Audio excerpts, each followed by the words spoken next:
Bonjour à tous, c'est Xavier, bienvenue dans cette nouvelle vidéo où l'on va voir la différence entre un actionnaire et un trader.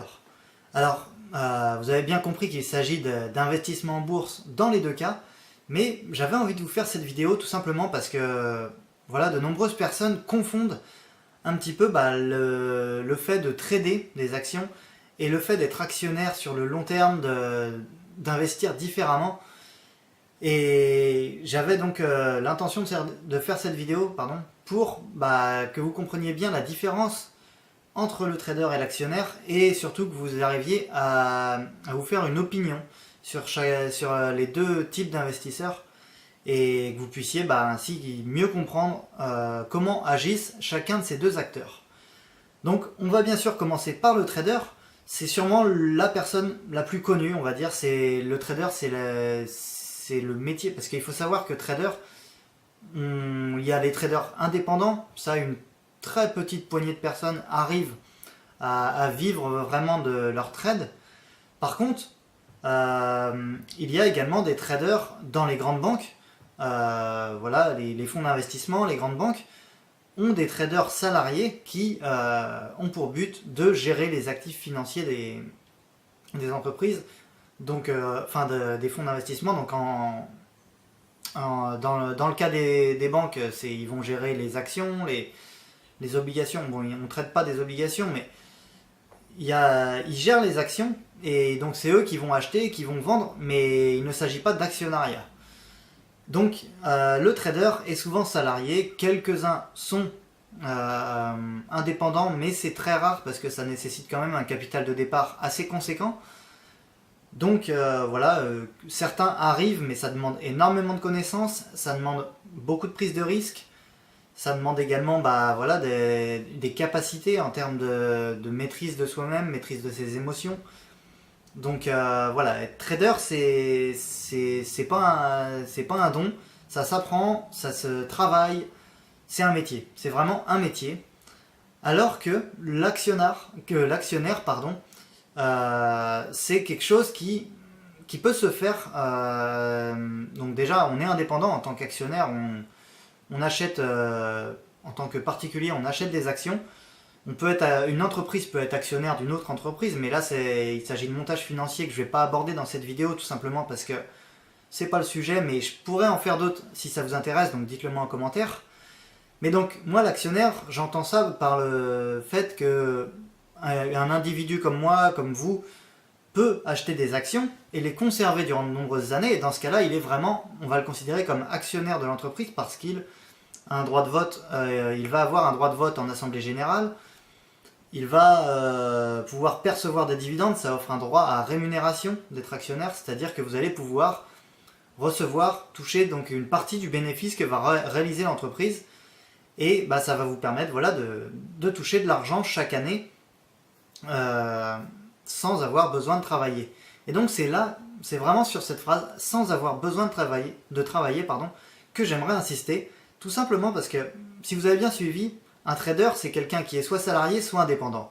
Mais dans tous les cas, dans les deux cas, eh bien, il va échanger son temps contre de l'argent. Ça paraît un peu bizarre parce qu'en soi, il achète des actions avec son argent et il les revend. Sauf que ce qu'on oublie, c'est que ça demande énormément de temps d'analyse. Ça va demander de l'analyse graphique, de l'analyse technique. Et ce temps-là, il va servir à réaliser un bénéfice, à réaliser une plus-value entre l'achat et la revente des actions. Ou alors, un trader a deux options. Soit il achète des actions quand elles sont basses pour les revendre quand elles sont plus hautes, c'est-à-dire qu'il va chercher le moment où l'action est sous-cotée, c'est-à-dire que sa valeur réelle est supérieure à la valeur actuelle de l'action, et il va chercher à la revendre quand la valeur réelle sera supérieure, quand la valeur actuelle sera supérieure à sa valeur d'achat, et donc là, il pourra réaliser un bénéfice, donc une plus-value.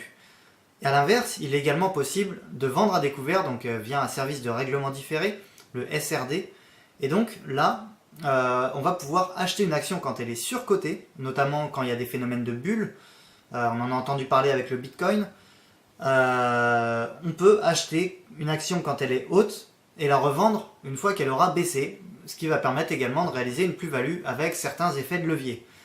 Mais dans tous les cas, le trader, il va travailler. En fait, il travaille pour son capital, c'est-à-dire il va travailler, il va passer des heures à analyser des actions pour pouvoir réaliser des plus-values. L'actionnaire, c'est là la nuance, c'est que l'actionnaire, il va acheter des actions une fois, donc il va mener une analyse de l'entreprise. Il va plus s'intéresser d'ailleurs à l'entreprise qu'à l'action, c'est-à-dire qu'un trader, il va analyser l'action en elle-même, c'est-à-dire qu'il va faire une analyse graphique, une analyse technique, alors que l'actionnaire, il va plutôt analyser la situation de l'entreprise, l'environnement concurrentiel, les événements qui pourraient avoir un impact sur l'entreprise sur une échelle de 5-10 ans, alors que voilà, le trader, lui, va s'attacher plutôt au court terme.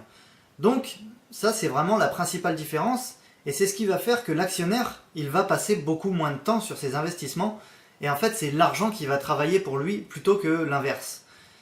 Et donc, cette différence, pour moi, elle est cruciale, tout simplement parce que ça va permettre, on va pas se le cacher, le trader a des possibilités de gain beaucoup plus importantes que l'actionnaire.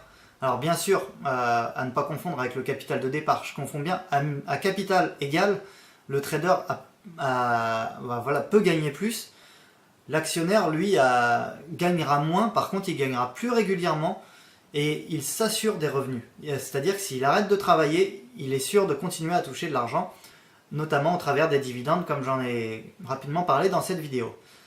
Donc ça c'est vraiment la différence fondamentale et il faut bien retenir que c'est deux mondes totalement différents. Le trader, il va travailler, c'est un travail, qu'il soit indépendant ou salarié, il travaille, il analyse ses actions, il effectue une analyse technique, il étudie le comportement des marchés financiers, il va acheter, il revend sur du court terme, soit du day trading, c'est-à-dire à la journée, il achète le matin et il revend le soir, soit sur quelques jours, mais en tout cas, il conserve sur du très court terme pour effectuer une plus-value. L'actionnaire, en fait, il n'a pas vraiment pour objectif de réaliser une plus-value, il a pour objectif de conserver des actions et de pouvoir percevoir des dividendes. C'est vraiment cette notion de dividende qu'il faut retenir. Je ne sais pas si vous étiez au courant, si vous savez exactement ce que ça signifie. Le dividende, c'est une partie du résultat que réalise l'entreprise qui est redistribuée aux investisseurs, donc aux actionnaires, à ceux qui détiennent des actions. Pour les remercier, en fait, c'est les remercier, et surtout que c'est un droit, dans le droit des affaires. Quand on a une action, on a un droit à la rémunération. Donc cet argent revient aux actionnaires et c'est vraiment pour les remercier en fait de placer l'argent dans l'entreprise. Et donc c'est vraiment pour ça que je faisais cette vidéo, c'est pour vous expliquer la grosse différence qu'il y a entre un trader et un actionnaire. Donc moi personnellement, je vais terminer sur cette vidéo en vous expliquant comment j'investis moi-même. Donc vous avez bien compris, moi je suis pas trop trader, j'aime pas trop ce principe-là d'acheter et de revendre des actions parce qu'il n'y a pas... En fait la grosse différence, c'est que quand on trade, on ne crée pas de valeur ajoutée. Il faut comprendre qu'une action, c'est avant tout une part d'une entreprise. Donc si on met de l'argent dans l'entreprise et qu'une heure après on le retire, l'entreprise elle n'a pas eu le temps d'utiliser cet argent. Alors que si on est actionnaire, donc ce que je fais moi-même, c'est-à-dire que j'achète des actions mais je n'ai pas pour objectif de les revendre. Après, je suis quand même rassuré à l'idée de me dire que cet argent que j'ai mis dans les entreprises, je peux le retirer à tout moment. Je peux le vendre aujourd'hui, je peux le vendre quand je veux. Je récupérerai l'argent immédiatement, mais moi mon objectif c'est de conserver les actions et de toucher des dividendes régulièrement. Ça va me permettre d'accroître mes revenus et de profiter de l'effet boule de neige en réinvestissant l'argent que je gagne. Mais donc, le trader, lui, il ne va pas en fait créer de la valeur ajoutée parce que l'argent qu'il met, il ne le laisse pas dans l'entreprise. Et ce qu'il faut savoir, c'est que si les marchés financiers ont été créés, c'est pour permettre un apport de capitaux aux entreprises. Les entreprises, elles demandent de l'argent, les actionnaires et les traders l'apportent, ils apportent l'argent, mais en fait, le problème, c'est que les traders, ils l'apportent et ils le reprennent. Ils n'offrent pas à l'entreprise la possibilité d'investir cet argent, puisque les entreprises, elles ont besoin d'argent pour acheter des nouvelles machines, pour investir constamment. Si on ne laisse pas l'argent dans l'entreprise, en fait, on n'est pas acteur de l'entreprise. L'actionnaire, lui, il est acteur de l'entreprise, puisque l'argent, il le laisse dans l'entreprise et il va permettre donc à l'entreprise de se développer, d'augmenter sa capacité d'autofinancement, de permettre de nombreux éléments. Et ça va permettre en fait d'assurer une croissance de l'entreprise si cette entreprise bien sûr gère correctement l'argent.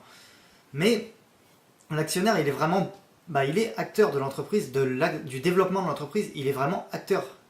Et donc c'est la principale différence, c'est ce que j'aime, personnellement c'est ce que j'aime, c'est-à-dire que moi quand j'analyse une entreprise, bon bien sûr je vous rassure, je suis pas actionnaire, on n'est même pas actionnaire, enfin on peut pas être actionnaire aujourd'hui à plus d'1% d'une grosse société qui valent des milliards d'euros. Donc on est des très petits actionnaires, mais c'est quand même valorisant de se dire que on contribue au développement de ces entreprises qui vont permettre de générer de l'argent, qui créent énormément d'emplois, qui sont des poids importants dans l'économie. Et voilà, c'est intéressant de savoir qu'on détient une toute petite partie de ces entreprises. Donc voilà, c'était vraiment ce que j'avais envie de vous expliquer dans cette vidéo, c'est un peu comment procéder, soit on est vraiment trader et dans ce cas-là on achète sur le court terme, on revend, on réalise des plus-values et c'est tout, il n'y a pas vraiment de création de valeur, soit on devient actionnaire d'une entreprise et là on entre vraiment dans un cycle, c'est-à-dire qu'on devient...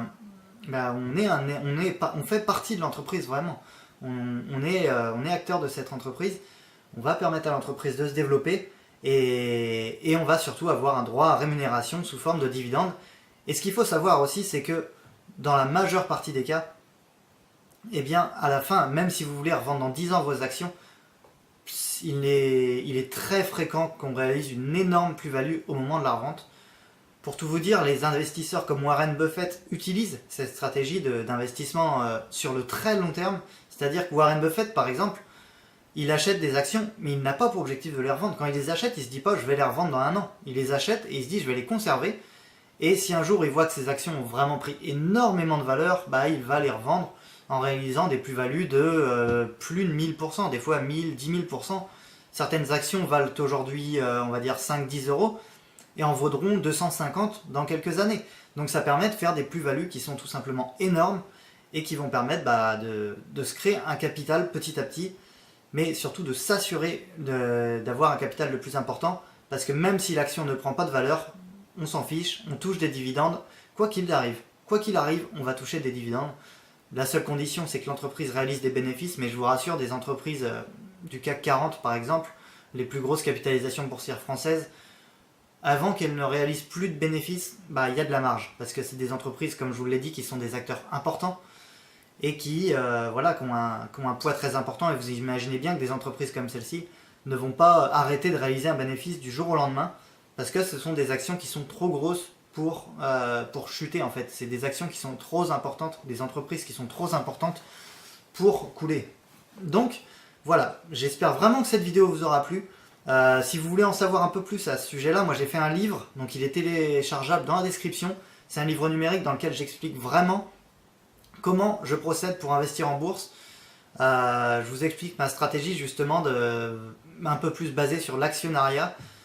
C'est du value investing, donc c'est-à-dire qu'on achète vraiment pour créer de la valeur, on achète des actions pour créer de la valeur. Et puis si vous voulez aller plus loin, j'ai également mon programme, donc ma formation Dividende Révolution qui est accessible également en dessous. Donc je vous laisse voir tout ça et surtout pensez à vous abonner et à activer la clochette des notifications pour être au courant de mes nouvelles vidéos qui vont sortir. Il y en a de nombreuses vidéos qui vont sortir prochainement dans lesquelles j'expliquerai comment connaître la valeur réelle d'une action, comment trouver une bonne action, comment se constituer un portefeuille qui va vous rapporter plus de 10% par an, quelle stratégie il faut utiliser pour être sûr de gagner davantage en bourse. Donc tout ça, vous verrez ça dans les prochaines vidéos, donc restez en contact avec moi, abonnez-vous, posez vos questions en commentaire, donnez-moi des conseils si vous trouvez que cette vidéo, s'il manque des informations dans cette vidéo. Et puis je vous dis à très bientôt dans une prochaine vidéo ou tout simplement par mail, via les commentaires. Donc voilà, à bientôt dans une prochaine vidéo. Et ciao ciao!